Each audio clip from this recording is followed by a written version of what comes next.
James Mangold retornou, o Wolverine também retornou. Então, é nossa vez de retornar para esse Revisitando Franquias sobre o carcaju favorito de muitos. Então, sem mais delongas, vamos pro Revisitando da vez, que é o filme final de Wolverine. O nome dele? Logan.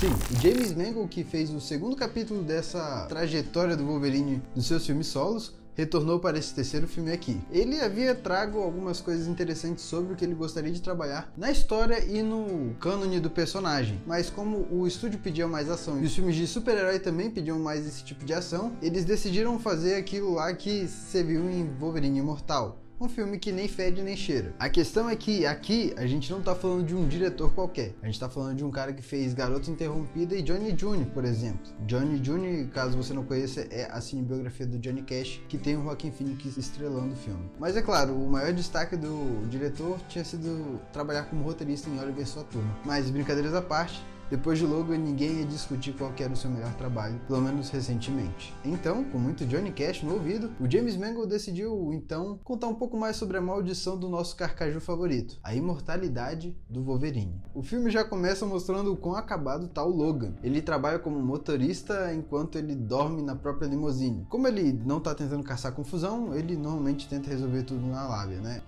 Inclusive, nada disso funciona, a gente já viu isso várias e várias vezes, e o nosso personagem acaba se livrando de alguns capangas no meio de uma confusão. Depois de uma leve montagem de noitadas e festas que ele levou o pessoal para curtir, porque ele é um motorista desse pessoal, o filme mostra que tudo isso que ele estava fazendo no começo é para ajudar o Xavier, seja mantendo os remédios dele ou seja pensando melhor em um plano de como deixar ele conseguir viver tranquilamente. O Professor X aqui, ele já tá bem velhinho, já tá bem de idade, e ainda assim parece que tá lidando com algumas coisas que ele fez de errado e que deixaram mal muita gente. E parece que esse negócio de viver isolado, como o Logan vive, parece até uma coisa bem pensada pelos dois. Parece que os dois tinham um pensamento parecido quanto a isso, mas só parece, tá? Só parece. Lá eles vivem com outro mutante, o Caliban. O Caliban, ele é responsável e consegue encontrar outros mutantes. Lá o Caliban e o Logan cuidam do Charles para que algo de ruim não aconteça com ele. E isso é até o Logan conseguir colocar em prática seu plano e ir morar no oceano com o Charles Xavier. O caminho para isso acontecer fica ainda um pouco mais curto quando ele recebe um convite, ou mais ou menos assim, uma proposta de emprego, no qual ele vai ter que levar uma criança para outros adolescentes na Dakota do Norte, praticamente cruzando o país inteiro. A viagem, que parecia suspeita, só confirmou as suspeitas do Logan quando um cara de braço metálico decidiu falar assim: cara, não leva essa criança pra esses adolescentes, não, traz ela pra mim que eu acho que a gente pode fazer alguma coisa melhor e a gente pode fazer alguma coisa melhor. É suspeito, ele consegue perceber que era suspeito, mas ainda assim era o dinheiro que ele precisava pra terminar o seu plano e ir morar a sós e com tranquilidade com o Charles Xavier. Logan até recusa no primeiro momento, isso tudo por não querer confusão, porque ele já viu que o cara do braço metálico ia perseguir ele. Mas como era muito dinheiro e era muito mais fácil do que jogar no Tigrinho, o nosso protagonista aceita a missão e decide fazer ela acontecer. Chegando no dia da viagem, no local da viagem, a mulher que contratou ele estava morta e a criança que ele tinha que levar aparentemente desapareceu. Ele decide voltar para casa o quanto antes, mas quando ele chega lá ele acaba descobrindo que a menina veio junto com ele no carro dele. E para o desespero do Logan, a galera que estava atrás dela, o cara do braço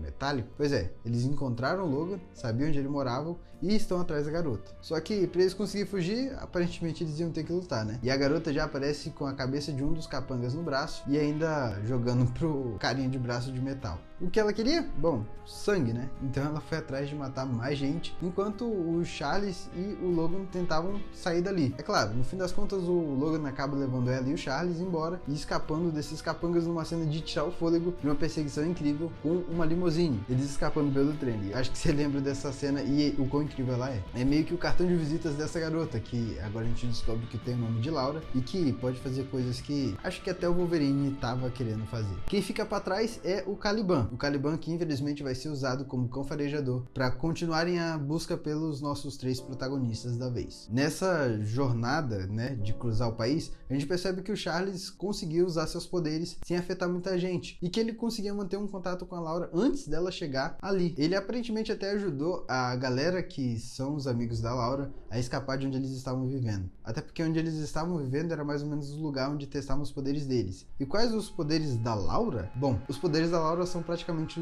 os mesmos do Wolverine. Só que ao invés de ter 3 garras na mão, ela tem 2 e ainda tem mais uma no pé. Bom, e como foi estabelecido pelo Logan, agora os 3 vão viajar, vão cruzar o país e entregar a Laura. E assim que isso acontecer, o Charles e o Logan vão pro seu plano de ir morar no meio do oceano, sem ninguém perto e mais tranquilos. A questão é que aqueles caras, o do braço de metal, ainda tá atrás dele, viu? E aí, bom, você já viu, né? Eles até conseguem encontrar os nossos protagonistas. Em uma cena de ação bem agoniante e sanguinolenta, o Logan consegue dar cabo em todos os caras que invadiram o quarto de cassino em que o Charles Xavier tava. Ele só conseguiu isso porque o Charles Xavier usou um dos poderes mais famosos dele e que apareceu em praticamente todos os filmes do X-Men, quando ele paralisava todo mundo para ele só conseguir conversar com outra pessoa. O problema é que, com utilizar desse superpoder, ele meio que entrava em convulsão e deixava todo mundo que estava nesse efeito desse poder com muitas dores e praticamente implorando para morrer. Fugindo desses caras, o Logan e o Xavier acabam ajudando um casal que tinham perdido os cavalos no meio da estrada e são convidados por ele para jantar, para se juntar à mesa com eles. Nesse momento, trazendo uma ideia que a gente viu lá no primeiro filme, nós temos que a dinâmica da família nesse longa aqui. O que é bizarro é que, por alguns momentos, a gente consegue perceber quão o Logan se daria muito bem como um pai de família e que ele era um homem apenas ranzinza e bom. Isso pelo menos por alguns minutos, né? Mas essa construção de que o Logan seria um bom homem de família, um homem da casa e que seria apenas ranzinza foi muito melhor construído do que a gente viu lá em X-Men Origins Wolverine. E é claro, essa cena remete muito daquela cena em que ele tá jantando com os idosos, lá no primeiro filme do Wolverine também. Após esses momentos, o Logan vai com o dono da casa resolver alguns problemas que eles têm com os vizinhos. E Charles e Laura vão descansar. A questão é que nesse meio tempo em que o Logan sai, uma réplica do Logan, a gente pode falar assim, ataca a casa e mata a família todinha do cara. É uma réplica praticamente perfeita do Logan, só que do Logan do primeiro filme, do X-Men Origins Wolverine. Um pouquinho antes dessa réplica chegar no Xavier, o Xavier meio que confessa que ele fez alguma coisa muito ruim e que ele tem esse sentimento, que ele tem essa noção. E a gente percebe que o quanto ele sente e sofre por isso. E é nessa cena que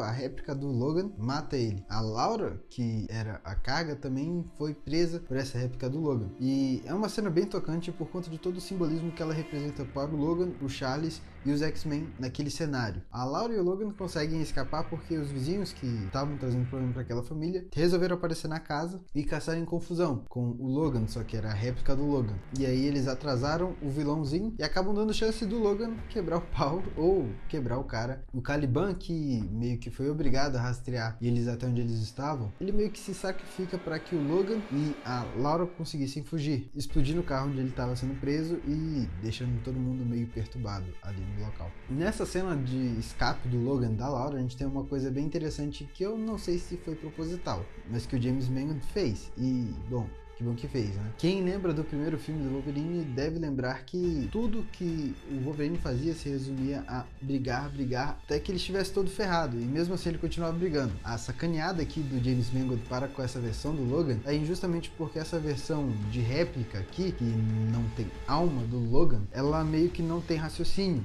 ela só se movimenta pelo ódio, de briga em briga até que ela estivesse toda ferrada. Mesmo assim, ela não é parada, porque é com uma injeção que ela volta e tenta de novo, sem pensar no que ela tá fazendo. O Logan escapa, mas quase morrendo dessa briga aqui. A Laura consegue levar ele no veterinário, que o ajuda a, pelo menos, recobrar a consciência. Mas depois de alguns momentos de briga, a Laura decide falar e repete o nome dos amigos dela mais 6 ou 7 vezes, percebendo que ela não ia deixar o cara em paz. É isso que faz o Logan voltar pro caminho de deixar a Laura naquele ambiente com aqueles adolescentes. Mesmo que há poucos minutos atrás ele descobrisse que toda essa localização e todo esse ambiente que eles estavam achando que iam ser seguros foi tirado de uma HQ dos próprios X-Men. Eles encontram a outra parte do grupo e esse grupo vai dos Estados Unidos para o Canadá, vai atravessar a fronteira andando. Geral é perseguido pelaquela trupe lá do cara da mão de ferro, mas graças a um suquinho que os próprios conseguiram roubar do laboratório que fazia esses experimentos com eles, o Logan, o nosso Wolverine, decide ajudar eles com um boost a mais. Após fazer amor com o suco, o Wolverine consegue ajudar as crianças a escaparem, e ele consegue fazendo isso praticamente matando todo mundo, sobrando apenas a réplica do próprio Wolverine, aquele que é movido pelo ódio. O Logan é salvo pela Laura, que dá um tiro de bala de adamante na cabeça desse clone, dessa réplica ou algo do tipo, simbolizando o quanto a presença de um filho pode acabar ou pode mudar de vez uma pessoa, tirando todo aquele ódio que ele sentia por dentro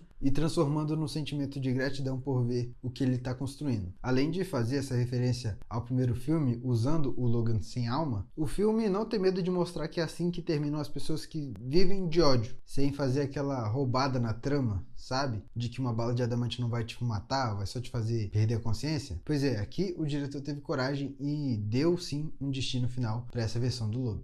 Em contrapartida, nós vemos aqui também exatamente o final que ele foi previsto no segundo filme do Wolverine. Ele pode até ser compensador, mesmo que a gente estivesse falando de um personagem tão querido. Mas ele é recompensador porque a gente vê esse personagem salvar tantas e tantas pessoas, mas quando chega esse final de que ele consegue perceber que ele ajudou muito mais do que ele afetou, isso sim é recompensador para esse personagem. E é por isso que o Logan e o Xavier só pareciam pensar iguais, porque o Xavier já tinha essa certeza de que o que mais importa é quantas as pessoas que você pode ajudar. E o Logan não tinha tanto esse conhecimento, enquanto ele só chega no final e ele consegue fazer esse desabafo, tipo, é assim que é o sentimento. Pode valer pra muita coisa, mas eu consegui fazer esse paralelo com a própria fala do Charles. E é assim o melhor jeito de terminar um filme de herói. E eu me arriscaria a dizer que não tem outra forma melhor. Com o roteiro e a direção do James Mangold, a linha narrativa desse filme aqui tá completa, explorando até o próprio final que ele mesmo desenhou para o personagem no segundo filme. As atuações do Patrick Stewart, do Hugh Jackman e da Daphne Keane, elas meio que sustentam e nos deixam vidrados com a história e com os personagens do filme. Os arcos de cada um desses personagens nos deixam sem palavras, só com a incrível sensação de que a gente acabou de ver um dos melhores filmes de super-heróis, ou um filme que vai ficar marcado na nossa vida por um bom tempo.